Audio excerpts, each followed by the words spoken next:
বাংলাদেশের জন্য, আমাদের জন্য।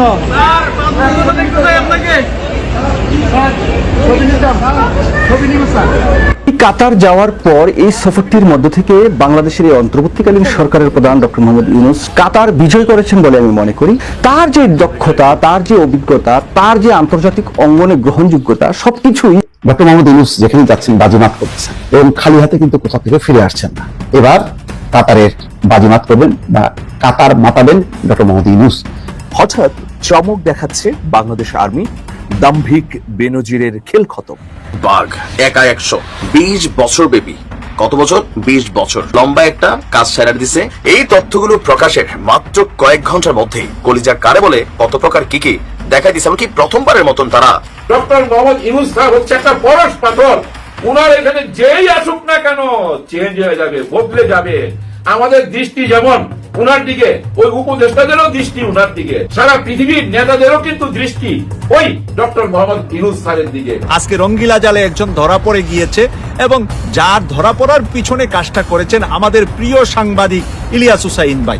তো আজকের গুড নিউজটা হলো যে আদালতে সেই নারী বিজয়ী হয়েছেন। আপনি যদি মনে করেন যে এটিএম আজহারুল ইসলামের উপরে যা হয়েছে তা সঠিক, তাহলে বুঝতে হবে আপনাকে ওই উপদেষ্টা পরিষদে বসানোই অন্যায় ছিল। এটিএম আজহারের উপরে যা হয়েছে তা অন্যায় ছিল। কাদের মোল্লা থেকে শুরু করে আজকের মতিউর রহমান নিজামী থেকে শুরু করে আলী হাসান মুজাহিদ থেকে শুরু করে কামরুজ্জামান থেকে শুরু করে আপনার মীর কাসেম আলী পর্যন্ত যাদেরকে ফাঁসির কাস্টে ঝুলিয়েছে, প্রত্যেকটি মানুষের উপরে জুলুম ছিল। এটা কোনো আইন ছিল না, এটা কোনো সঠিক বিচার ছিল না। বিএনপির কোনো ধান্দাবাজি বাংলাদেশে আমরা কায়েম হতে দিব না। সব কড়াই গন্ডায় হিসাব করে প্রমাণিত করে জনগণকে বুঝিয়ে দিব কোন লুটপাটকারী আর বাংলাদেশে আবারও নতুন বাংলাদেশের রাজনীতি করবে এই যুগ আর আসবে না। দর্শক, আরও এক ধাপ এগিয়ে গেল ডক্টর ইউনূস। বাজিমাত করলেন কাতার সফরে। কি কি পাইলেন কাতার সফর থেকে, বাংলাদেশের জন্য কি কি সুসংবাদ নিয়ে আসলেন, বিস্তারিত দেখাবো আজকের ভিডিওতে। শুধু তাই নয়, কাঁপন ধরিয়ে দিল মোদী সরকার তথা ভারতের বুকে আগুন জ্বালিয়ে দিল যেন ডক্টর ইউনূস। কাতার সফরে যে সকল সুবিধা কখনো কল্পনাই করতে পারেনি, যেটি কোনো সরকারের পক্ষে সম্ভব হয়নি, এমন কিছু ঘটনা ঘটিয়ে দিয়ে এসেছেন ডক্টর ইউনূস। তবে সেখানকার জনগণ ও সাধারণ জনগণ আরও 5 বছর ডক্টর ইউনূসকে ক্ষমতায় দেখতে চাইছেন। সেই বিষয়টি তারা সেখানেই গণমাধ্যম কর্মী তথা কাতারের সকল নেতাকর্মীদের সামনেই উপচে পড়া ভিড়ের মধ্যে ভেসে উঠে এসেছে সে সকল বাংলাদেশি কণ্ঠের সুর। বিস্তারিত আরও বাংলাদেশ থেকে 725 জন সেনা সদস্য নেবে কাতার। দর্শক, আমি আপনাদেরকে বলেছিলাম যে ডক্টর মোহাম্মদ ইউনূস যেখানে যাচ্ছেন বাজিমাত করতেছেন এবং খালি হাতে কিন্তু কোথা থেকে ফিরে আসছেন না। এটা দেখেন তারই একটা বহিঃপ্রকাশ। 725 জন সেনা সদস্য যাবে কাতারে। কাতার আগে থেকেই বাংলাদেশের সেনা সদস্য আছে, আমি জানি না মানে তাদের সংখ্যাটা কত, কিন্তু সেই সংখ্যাটা যে বাড়ছে সেই কারণেই নতুন ঘোষণা। এবং বলা হচ্ছে আগামী 2 মাসের মধ্যে তাদের নেওয়া শুরু হবে। দেশটিতে বিভিন্ন ক্ষেত্রে দায়িত্ব পালনের লক্ষ্যে এই সেনা সদস্যদের নেওয়া হবে। তাহলে দর্শক বুঝতে পারছেন, ডক্টর ইউনূস যেখানে যাচ্ছেন সেখানেই বাজিমাত করছেন এবং চমক দেখাচ্ছেন। আমি এর আগেই বলেছিলাম যে এবার কাতারের বাজিমাত করবেন বা কাতার মাতাবেন ডক্টর মোহাম্মদ ইউনূস। ঘটনাটা ছোট হতে পারে, বলতে পারেন যে 725 জন কি এমন, এটার একটা বিশাল গুরুত্ব আছে। তার মানে কাতার মিডল ইস্টের অত্যন্ত গুরুত্বপূর্ণ একটা দেশ। এই দেশে নানা রকম সব যত সালিশ মীমাংসা অর্থাৎ গুরুত্বটা অনেক বেশি। কাতারে আল জাজিরা আপনারা জানেন যে খুবই জনপ্রিয়।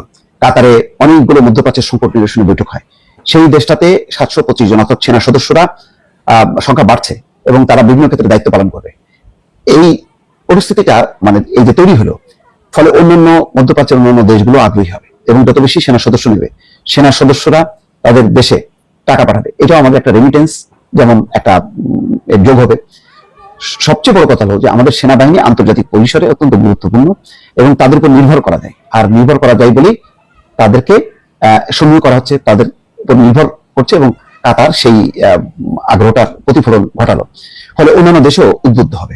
এটা হচ্ছে আমার মানে সংক্ষিপ্ত মূল্যায়ন। বিস্তারিত জানলে মানে বর্তমানে কতজন দায়িত্ব পালন করে, কোন কোন ক্ষেত্রে দায়িত্ব পালন করে, আর নতুন যারা আসবেন তারা কোথায় দায়িত্ব পালন করবেন সেটা নিশ্চয়ই জানা দেবে। যাক, কাতারের রাজধানী দোহায় প্রধান উপদেষ্টা প্রেস সচিব শফিকুল আলম বাংলাদেশ সংবাদ সংস্থা বাসসকে এই তথ্য জানিয়েছেন। আর্থনা শীর্ষ সম্মেলনে যোগ দিতে অন্তর্বর্তী সরকারের প্রধান উপদেষ্টা অধ্যাপক মোহাম্মদ ইউনূসের নেতৃত্বে বাংলাদেশের একটি উচ্চ পর্যায়ের প্রতিনিধি দল বর্তমানে দোহা সফর করছেন।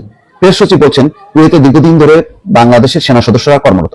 একইভাবে কাতারও বাংলাদেশ থেকে নিয়মিতভাবে সেনা সদস্য নিতে চায়, রাইট? আমি বলে দিয়েছিলাম কুয়েতেও কিন্তু আছে, এখন কাতারও নিতে চাই। কাতারে কি এর আগে মানে দায়িত্ব পালন করছে কিনা, আমার সম্ভবত মনে হয় যে কুয়েত এবং কাতার দুই দেশেই আছে সেই অনেক আগে থেকে। প্রতি 3 বছর পর পর 725 জন করে সেনা সদস্য নেওয়া হবে, প্রতি 3 বছর পর পর। তবে এই সংখ্যা বাড়ানোর চেষ্টা করা হচ্ছে। দেখেন কেন বাড়বে মানে বাংলাদেশের এই সেনা সদস্যরা মধ্যপ্রাচ্য বলেন, যেখানে বলেন, তারা যাচ্ছে তাদের নিয়মিত ধর্ম পালন, তারপরে একটা আত্মিক সম্পর্ক আছে, ধর্মীয় আত্মিক সম্পর্ক, এবং আমাদের সেনা সদস্যরা যে পরিমাণ সুশৃঙ্খল, যেভাবে তারা কমান্ডকে ফলো করে, ফলে খুব দ্রুতই তারা কিন্তু আকৃষ্ট হয়। এবং কুয়েত কাতারের অনেক অবকাঠামো, সেগুলোর পাহারা দেয়া, নিরাপত্তা বিধান করা, সেগুলোতে বাংলাদেশের সেনাবাহিনী যুক্ত আছে। ফলে এটা একটা নতুন একটা চমক হলো বা নতুন একটা প্রেরণা হলো যে বাংলাদেশের সেনা সদস্য আরো যাচ্ছে কাতারে, এবং এই সংখ্যা পর্যায়ক্রমে আরো বাড়বে। দেখেন, এই দেশে একটা কথা আছে যে আসমানে তারা যত, পুলিশের ধারা তত। মানে আমাদের দেশে এত পরিমাণ আইন আছে যেগুলো আসলে মাঠে পর্যায়ে বা হাতে কলমে প্র্যাকটিক্যালি এগুলা বাস্তবায়ন হয় না। বাট আজকে যেই সংস্কারের ইস্যুগুলোতে আমরা অনেকেই সরকারের আলোচনা করছি, সমালোচনা করছি, বাট কিছু কিছু সংস্কার আমরা চাই এস্টাবলিশড হোক। আর আজকে আমাদের স্বরাষ্ট্র উপদেষ্টা তিনি যে ঘোষণা দিয়েছেন, আমরা বিশ্বাস করি যে আইন শৃঙ্খলা বাহিনী সেটা অক্ষরে অক্ষরে মানবে এবং পালন করবে। এতে কি হবে বুঝায়, দেখেন, যে কোনো মানুষ যদি অপরাধ করে তার বিরুদ্ধে আইন অ্যাকশনে যাবে, কিন্তু একজন মানুষের কিছু মৌলিক অধিকার আছে। আপনি বাড়িতে ঘুমাচ্ছেন রাত 2টার সময়, সিভিল ড্রেস পরা 5 জন মানুষ এসে বলতেছে আমরা ডিবির লোক, আমরা গোয়েন্দা লোক, আপনি আসেন, একটা পুলিশের গাড়ির মতন আছে, একটা আইডি কার্ড দেখে আপনি তুলে নিয়ে গেছে। এই ঘটনাগুলোতে দুইটা জিনিস ঘটতেছে, প্রকৃতপক্ষে মাঝে মাঝে অরিজিনাল ডিবির লোকও আসে, আবার মাঝে মাঝে দেখেন র্যাবের ড্রেসে, আর্মির ড্রেসে, তারপর হচ্ছে পুলিশের ড্রেসে, ভুয়া ডিবির ড্রেসে, এনএসআই ড্রেসে বিভিন্ন জায়গা থেকে দুষ্কৃতকারীরা আমাদের এই সংস্থাগুলোর নাম পরিচয় ভেঙে মানুষকে তুলে নিয়ে যায়, জিম্মি করে, অপহরণ করে।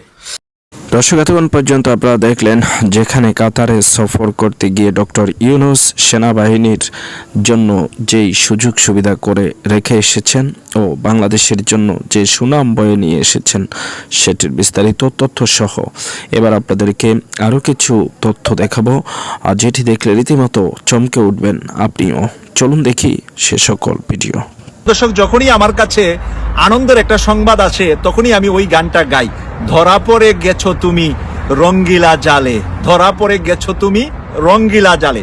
আজকে রঙ্গিলা জালে একজন ধরা পড়ে গিয়েছে, এবং যার ধরা পড়ার পিছনে কাজটা করেছেন আমাদের প্রিয় সাংবাদিক ইলিয়াস হুসাইন ভাই। ইলিয়াস হুসাইন ভাই গত কিছুদিন আগে একটা ভিডিও পোস্ট করেছিলেন যে মেহের আফরোজ শাওনের বাবা দ্বিতীয় বিয়ে করেছে শাওনের বয়সী একজন নারীকে, আর সেই বিয়ে করার অপরাধে শাওনের বাবাকে পাগলা গারোতে রেখেছে, এবং তার বাবাকে ওরা 3 বোন মিলে মারধর করেছে, মা সহ মিলে। এবং যেই নারীটিকে বিয়ে করেছিলেন সেই নারীটিকেও তারা অনেক মারধর করেছেন।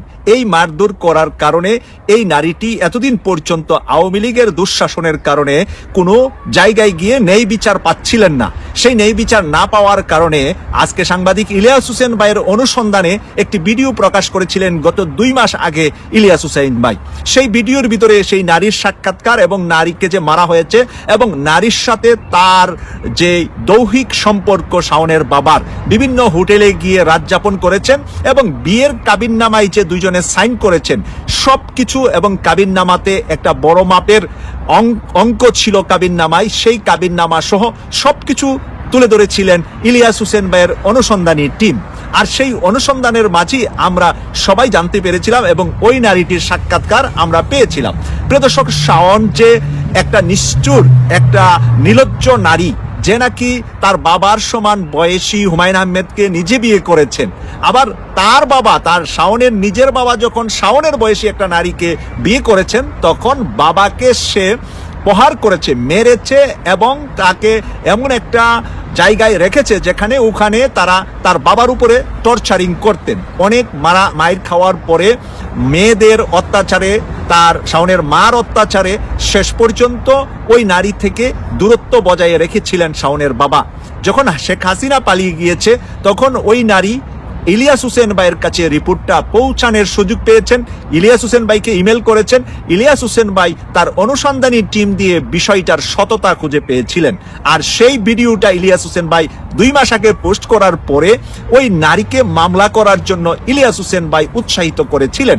আর আমরা ওই ভিডিওতে দেখেছিলাম নারীকে মামলার জন্য সহযোগিতা করেছেন সাংবাদিক ইলিয়াস হোসেন ভাই আমেরিকা থেকে, তার প্রতিনিধিরা বাংলাদেশে।